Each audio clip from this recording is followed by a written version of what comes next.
தமிழ்நாட்டில் கடந்த சில வாரங்களாகவே வெயிலோட தாக்கம் ரொம்ப அதிகமாக இருக்குது. குறிப்பாக சில இடங்களில் வெயிலோட தாக்கம் பார்த்திங்கன்னா 40 டிகிரி தாண்டி போகிறத நம்மளால் பார்க்க முடியுது. இப்போ தான் ஏப்ரல் மாதத்துலேயே இருக்கும்.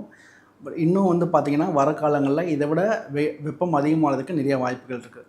இந்த கடுமையான வெயிலால் நம்ம உடலில் என்னென்ன பாதிப்புகள் ஏற்படலாம், அப்படி வர பாதிப்புகளுக்கு என்ன பண்ணலாம், இந்த வெயிலோட தாக்கத்துலேருந்து தப்பிக்கிறது எப்படி அப்படிங்கிறத பற்றி நம்ம இந்த வீடியோவில் பார்க்க போகிறோம். ஸோ இப்போ நீங்கள் பார்த்தீங்கன்னா இப்போ நம்ம உடலோட சராசரி வெப்பநிலை 37 டிகிரி சென்டிகிரேட், அதாவது 97 டு 99 ஃபாரன்ஹீட்டில் நம்மளோட பாடி வந்து பார்த்திங்கன்னா இந்த டெம்பரேச்சரை மெயின்டைன் பண்ணிகிட்டு இருக்கோம். ஸோ எப்போல்லாம் உடம்போட வெப்பநிலை அதிகமாகுதோ அப்போ உடல்லேருந்து அதிகப்படியாக வேர்க்கிறதுனாலையும், அது மட்டும் இல்லாமல் தோலுக்கு அதிகப்படியான ரத்தம் பாயறதுனாலையும் இந்த உடல்லேருந்து ஹீட் வெளியேறி நம்ம உடல் வெப்பநிலை பார்த்திங்கன்னா திருப்பி பழைய நிலைமைக்கு வந்துடும். ஒருவேளை இது நடக்காமல் போகுது, எப்போ இது நடக்கும் அப்படிங்கன்னா, வெயிலில் நீங்கள் வெளியே இருக்கிற காற்றோட வெப்பநிலை உடலோட வெப்பநிலையை விட அதிகமாக இருக்குது, இல்லை ஹியூமிடிட்டி ரொம்ப அதிகமாக இருக்குது. அப்படிங்கிறப்போ இந்த வேர்வையினால் வெப்பம் வெளியேறது, இந்த தோலுக்கு வெப்பம் அதாவது ரத்த ஓட்டம் பாஞ்சாலும் இந்த வெப்பம் வெளியேறது அப்படிங்கிறது ரொம்ப குறையும். ஸோ அப்படி உடலோட வெப்பநிலை ரொம்ப அதிகமாகிறப்போ, குறிப்பாக சொல்லப்போனால் இந்த 40 டிகிரியெல்லாம் தாண்டி போகிறப்போ உடலில் பல உறுப்புகள் பாதிக்கப்படுறதுக்கு நிறைய வாய்ப்புகள் இருக்குது. எப்படி இந்த வெப்பம் உடலை பாதிக்குது அப்படின்னு பார்த்தீங்கன்னா, இந்த மாதிரி அதிகப்படியான வேர்வை வெளியே போகிறப்போ நீர் மட்டும் வெளியேறது கிடையாது. ஸோ நீர் சத்தோடு சேர்ந்து உப்பு சத்தும் வெளியேறும். ஸோ இப்போ இந்த மாதிரி நீர் வெளியேறதை நம்ம டீஹைட்ரேஷன் சொல்லுவோம். ஸோ இப்போ இந்த டீஹைட்ரேஷன் அப்படிங்கிறது கம்மியாக இருக்கிறப்போ நம்ம நார்மலாக கொஞ்சம் தண்ணி எடுத்துக்கிட்டாலே அந்த சிம்டம்ஸ் எல்லாமே குறைஞ்சிரும். பட் ஆனால் உங்களுக்கு இந்த டீஹைட்ரேஷன் அதிகமாக போகிறப்போ அப்போது பார்த்திங்கன்னா உங்களுக்கு உடல் சோர்வு ஏற்படலாம், தலைவலி ஏற்படலாம், மயக்கம் ஏற்படலாம், தலை சுற்றல் ஏற்படலாம், அது தசை பிடிப்பு கிராம்ஸ்னு சொல்லுவோம், அந்த மாதிரி தொந்தரவுகள் உங்களுக்கு ஏற்படலாம். ரொம்ப அதிகப்படியான சிம்டம்ஸ் என்னவாக இருக்கலாம் அப்படின்னா, அதாவது வலிப்பு ஏற்படலாம், சில நேரங்களில் மயக்கம் கோமா வரைக்கும் கூட போகலாம். இது இல்லாமல் இந்த வெயிலால் நம்மளுக்கு உடலில் ஏற்படக்கூடிய அறிகுறிகள். இது மட்டும் இல்லாமல் இப்போ கிட்னியை மட்டும் வச்சு பார்த்தோம் அப்படின்னா, இந்த கிட்னி வெயிலால் எப்படி பாதிக்கப்படுது அப்படிங்கிறது 2 வகையாக பிரிக்கலாம். ஒன்று உடனே ஏற்படும் பாதிப்புகள், இன்னொன்று பார்த்திங்கன்னா ரொம்ப நாள் கழித்து ஏற்படுற பாதிப்புகள்.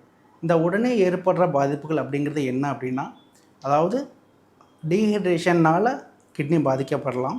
அது மட்டும் இல்லாமல் தசை சிதைவு.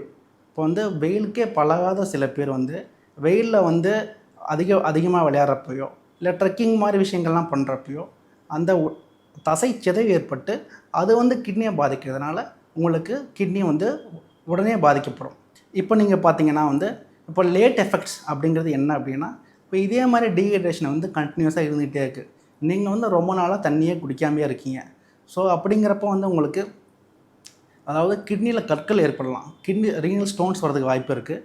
இந்த இது ஒரு பாதிப்பு. இது மட்டும் இல்லாமல் இந்த மாதிரி நிலை தொடர்றப்போ கிரானிக் கிட்னி டிசீஸ் சொல்லுவோம், நாள்பட்ட கிட்னி பாதிப்பு ஏற்படுறதுக்கும் வாய்ப்புகள் இருக்குது. ஸோ யாருக்கெல்லாம் இந்த வெயில்னால் அதிகம் பாதிப்பு ஏற்படலாம் அப்படின்னு பார்த்தீங்கன்னா, ஒன்று குழந்தைகள், இன்னொன்று வயதானவர்கள், 3வது கர்ப்பிணி பெண்கள். இது மட்டும் இல்லாமல் வெயிலால் நேரடியாகவே பாதிக்கப்படுறவங்க, அதாவது வெயிலில் வேலை செய்கிறவங்க யாருன்னு பார்த்தீங்கன்னா விவசாயிகள், கட்டிட தொழிலாளர்கள், சாலையோர வியாபாரிகள், ப்ளஸ் டெலிவரி நண்பர்கள், டிராஃபிக் போலீஸ். ஸோ இவங்கெல்லாம் இந்த வெயிலோட பாதிப்பு அதிகமாக இருக்கிறதுக்கான வாய்ப்புகள் இருக்குது இவங்களுக்கெல்லாமே. சரி, இந்த மாதிரி பாதிப்புகள்லாம் வருது இல்லையா, இதை நம்ம எப்படி தடுக்கலாம் அப்படின்னு பார்த்தீங்கன்னா, ஒன்று பார்த்தீங்கன்னா ஹைட்ரேஷன்.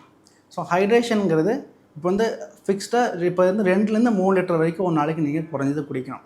இந்த 2லேருந்து 3 லிட்டர் தான் தண்ணி குடிக்கணும் அப்படிங்கிறது இது ஒரு ஃபிக்ஸ்டு அமௌண்ட்டுன்னு கேட்டிங்கன்னா அது கிடையாது. இது ஒவ்வொருத்தருக்கும் ஏற்றப்போல மாறும். அது எப்படி இதை தெரிஞ்சுக்கிறது அப்படின்னா, இப்போ உங்களுக்கு தாகம் இருக்குது அப்படின்னா நீங்கள் தாகம் இருந்தால் தண்ணி தாராளமாக குடிக்கலாம், அதில் தப்பு கிடையாது. இல்லை யூரின் போகிறப்ப கலர் பாருங்கள், யூரின் அடர் மஞ்சளாக போகுது அப்படின்னா நீங்கள் அதிகமாக தண்ணி, அதாவது தாகம் இல்லைனாலும் தண்ணி அதிகமாக குடிக்கணும்னு அர்த்தம். எல்லோரும் தண்ணி அதிகமாக குடிக்க முடியுமான்னு கேட்டால் ஒரு சில எக்ஸப்ஷன்ஸ் இருக்குது. யார் அப்படின்னா, இப்போ இருதய நோயாளிகள் இருக்காங்க, கிட்னி ஃபெயிலியர் பேஷண்ட்ஸ் இருக்காங்க, இப்போ அவங்களுக்கெல்லாம் அவங்கவுங்க மருத்துவர்கள் ஒரு ரெஸ்ட்ரிக்ஷன் சொல்லியிருப்பாங்க.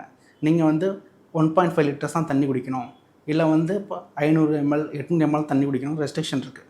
ஸோ இந்த மாதிரி இருக்கிறப்போ அவங்களால அதிகப்படியான தண்ணீர் குடிக்க முடியாது. அப்போது தாகம் தீர்றதுக்கு என்ன பண்ணலாம் அப்படின்னா, இப்போ 1.5 லிட்டர்ஸ் தான் உங்களுக்கு குடிக்க முடியும் அப்படின்னா அந்த 1.5 லிட்டர்ஸை கோல்டு வாட்டராக குடிக்க முயற்சி பண்ணுங்கள். தாகம் கொஞ்சம் பெட்டராக குறையலாம்.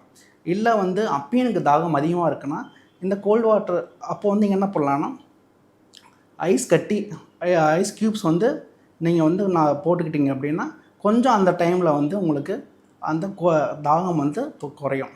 ஒன்று வாட்டர் மட்டும் இல்லாமல் அடிஷ்னலாக வேறு என்னென்ன எடுத்துக்கலாம் அப்படின்னா மோர் எடுத்துக்கலாம், அதே நேரத்தில் வந்து இளநீ எடுத்துக்கலாம், நொங்கு சாப்பிட்லாம், இப்போ லஸ்ஸி இது மாதிரி சாப்பிட்லாம், லெமன் ஜூஸ் குடிக்கலாம், ஃப்ரெஷ் ஜூஸ் குடிக்கலாம். ஸோ இதெல்லாமே நீங்கள் எடுத்துக்கலாம். ஸோ இது வந்து ஹைட்ரேஷனில். அது மட்டும் இல்லாமல் பழங்களாக வேறு என்னென்ன சாப்பிட்லாம் அப்படின்னு பார்த்தீங்கன்னா நீர்ச்சத்து அதிகமுள்ள பழங்கள் சாப்பிட்லாம். தர்பூசணி, கிர்னி, வெள்ளரிக்காய், ஆரஞ்சு, கிரேப்ஸு, அன்னாச்சி இதெல்லாமே நீங்கள் தாராளமாக சாப்பிட்லாம். இது கூட வந்து பார்த்திங்கன்னா வந்து சில விஷயங்களை தவிர்க்க வேண்டியது ரொம்ப முக்கியம். என்னென்ன விஷயங்கள் தவிர்க்கணும்னா ஆல்கஹால் கண்டிப்பாக தவிர்க்க வேண்டியது. அதேமாதிரி அதிகப்படியான டீ, காஃபி தவிர்த்துக்கோங்க. ஏன்னா இது எல்லாமே டீஹைட்ரேஷனை காஸ் பண்ணும். ப்ளஸ் இது கூட பார்த்திங்கன்னா வந்து இப்போ தாகமாக இருக்குது அப்படின்ட்டு நிறைய பேர் வந்து அதாவது பாட்டில்டு ட்ரிங்க்ஸ், கார்பனேட்டட் ட்ரிங்க்ஸ் அது வந்து நீங்கள் எடுத்துப்பாங்க. ஸோ அந்த மாதிரி இருக்கிறப்போ அந்த மாதிரி வந்து பாட்டில்டு ட்ரிங்க்ஸில் பார்த்திங்கன்னா வந்து உங்களுக்கு வந்து பார்த்திங்கன்னா வந்து அதிக மோர் சுகர் இருக்குது, ப்ளஸ் வந்து ஃப்ரக்டோஸ் இருக்குது. இதுவுமே உங்களுக்கு டீஹைட்ரேஷன் காஸ் பண்ணும். அதனால் வந்து பாட்டில்டு ட்ரிங்க்ஸை அவாய்ட் பண்ணிக்கோங்க. ப்ளஸ் வந்து நீங்கள் வந்து ட்ரெஸ்ஸிங் வெளியே போகிறப்போ வந்து பார்த்திங்கன்னா லூஸான ட்ரெஸ்ஸு, அதே மாதிரி லைட் கலர் காட்டன் கிளாத்ஸ் வேர் பண்ணுறது ரொம்ப நல்லது. முடிஞ்ச அளவுக்கு மதியம் 12லேருந்து 3 மணி வரைக்கும் அதாவது வெளியே போகிறத தவிர்த்துக்கோங்க. இல்லை கட்டாயம் வெளியே போகணும் அப்படின்னா கொடை யூஸ் பண்ணுறது ரொம்ப நல்லது. கூட வாட்டர் பாட்டிலும் எடுத்துகிட்டு போங்க. ஒருவேளை வந்து கொடை இல்லை அப்படின்னா கேப் இல்லைனா வந்து தலைப்பாகை இது மாதிரி கூட கட்டிக்கலாம். இது வந்து உங்களுக்கு அந்த ஹீட்லேருந்து உங்களுக்கு எஸ்கேப் ஆகிறதுக்கு ஹெல்ப் பண்ணும். இது மட்டும் இல்லாமல் முக்கியமாக வந்து இந்த வெயிலுக்கே பழகாதவங்க இந்த சம்மர் லீவெல்லாம் வர்றப்போ வந்து போயிட்டு மதிய நேரத்தில் விளையாடுறது, இந்த ட்ரெக்கிங் இது மாதிரி விஷயங்கள்லாம் போகிறப்போ வந்துட்டு இந்த தசைச்சிதைவு ஏற்படலாம். ஸோ அதனால் வந்து முடிஞ்ச அளவுக்கு இந்த மாதிரி வெயிலுக்கு பழகாதவங்க வெளியே போகிறத தவிர்த்துக்கிறது நல்லது. ப்ளஸ் இந்த மாதிரி சிம்டம்ஸ் வந்து உங்களுக்கோ உங்கள் கூட யாருக்கோ வந்தால் உடனே வந்து நிழலான பகுதிக்கு போய் தண்ணி எடுத்துக்கிறது நல்லது.